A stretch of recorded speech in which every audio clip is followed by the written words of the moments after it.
So when I was handing over, the nurse was like, "Do you do this?" I was like, "I didn't know I had to do that." The way this lady looked at me.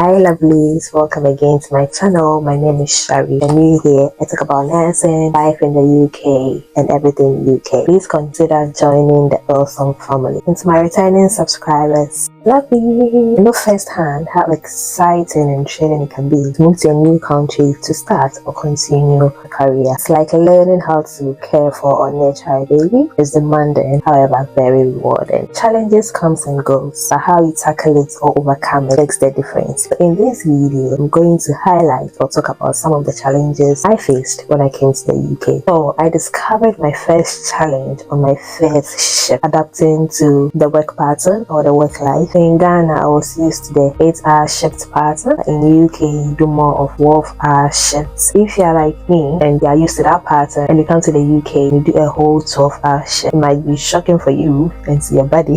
I understand some hospitals in Ghana have started a 12-hour shift, but I wasn't working in those hospitals. My first day at work, oh my god, like it was the longest day of my life. It was just like someone was sitting all the time. I was tired, my legs were hurting. It was just overwhelming for me. And the world I was working in, there are no chairs. Like, where are you going to sit? I'm forced to stand even to write your notes and stuff, because the few chairs are used by the doctors for their documentation and stuff. So it was hectic. When I go home, I had to use, the Ghanaians know this, aboniki. I had to use aboniki on my leg. And the first few minutes of the shift, actually the handover, it was just like I was in a different world. I didn't know what was happening on the handover sheet. Some of the things were written in abbreviations, which were very new to me. I just couldn't grasp. I just couldn't understand what was happening. Actually, I was lost. Yeah, that's the word. I was totally lost. And looking back, what I can say helped me overcome such confusion is I learned to be vigilant. I learned to ask a lot of questions. My dad used to tell me that when you ask a question, that moment you'll be considered as a fool, but after you'll be wise forever. So I learned to ask a lot of questions, because you know in the UK, everything you do is linked to your license. You can easily lose your license if you do something wrong. It was a learning day. People are very busy. You wouldn't always get a one-to-one coaching. Also, there were a couple of things I did before, during, and after that helped me cope with my long day shift. The night before work, I make sure that I have enough sleep, like quality sleep, to prepare me for the day ahead. And during the shift, try to stay hydrated. This drinking bottle, which is 1 liter, and I make sure that I take 2 of them before the end of the shift, just to keep me hydrated. You're paying attention to posture, because you're going to do a lot of transfers, sitting, writing, standing, sliding. Having a very good posture during work helped me a lot. Making good use of my break. In the 12-hour shifts, you have 1 hour break, which you can decide to go 30 minutes apart, or some people go for 15 and then 45 later. And then delegating tasks appropriately. I got to learn the hard way that I'm not a superwoman. I can't do everything on my own. We are usually assigned an HCA, which is a healthcare assistant, to your base. So that HCA and yourself are responsible for your patients, and you are supposed to work as a team, hand in hand, to make sure that the work for the day is done. So some of the HCAs have trained to cannulate patients and then take bloods as well. You are very busy and you think that person can help you do that. You are assigned to, so I try to delegate my tasks according to the skill of the patient, so that you can hit the goal at the end of the day. And then also getting a good pair of shoes help. A friend of mine made a statement which has gotten stuck with me for a while. I was trying to get a new pair of shoes, and then I saw one that was quite expensive. I was like, why would I spend this amount of money getting this shoe just to go and work? If I should buy this shoe, I'll probably wear it on a day out.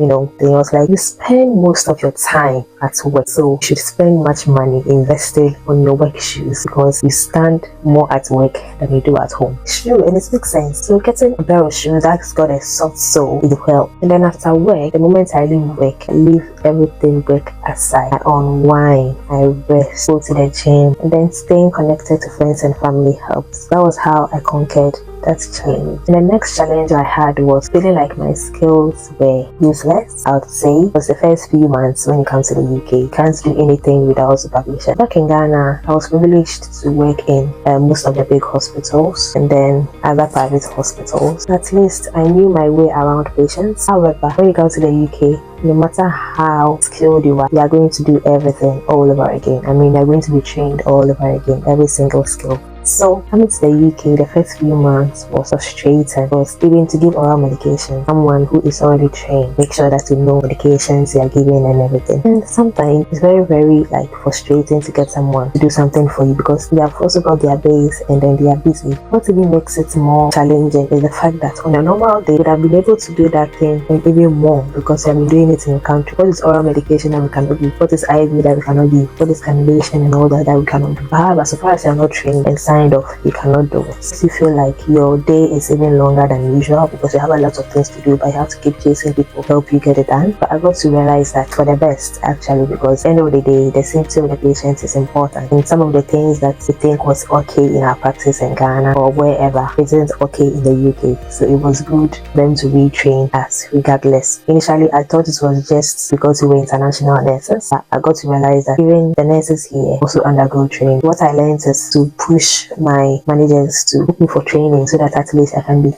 independent and then work effectively on my own. My next challenge at the very beginning was food. Oh dear. My first few weeks was just rice.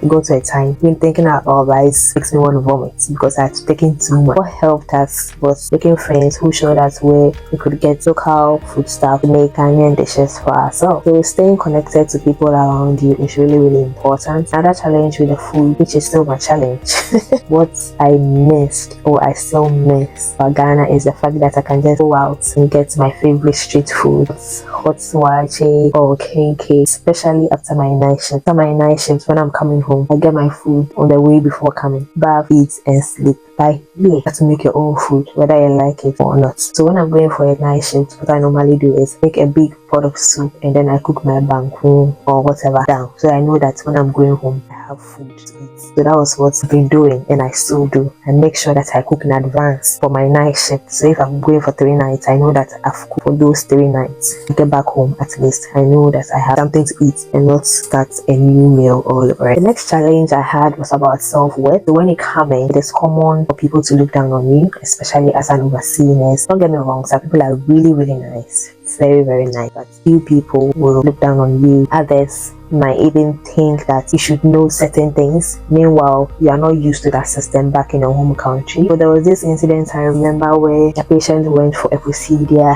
I had to do foot pulse because of that particular examination the patient went for. And I didn't know. Nobody told me. So when I was handing over, the nurse was like, "Do you do this?" I was like, "I didn't know I had to do that." The way this lady looked at me, I was like, "Hey, Auntie, I'm new to the system, and if I was told, I would have done it." I could have gone home, but I waited, and then the nurse went for the paperwork required for that foot pulse and then did it. I waited for her to do it for me to see. I could have taken offense in how she looked at me and everything, but I didn't. I just brushed it aside. I was like, it's one of those things. And I went home afterwards. That's some of the sacrifices you have to make as a new nurse. So what I do is to make sure that I take part in every new procedure that is going to be done on the ward. The last one is financial pressure. So back in my home country, I used to think that those living in the UK are very rich.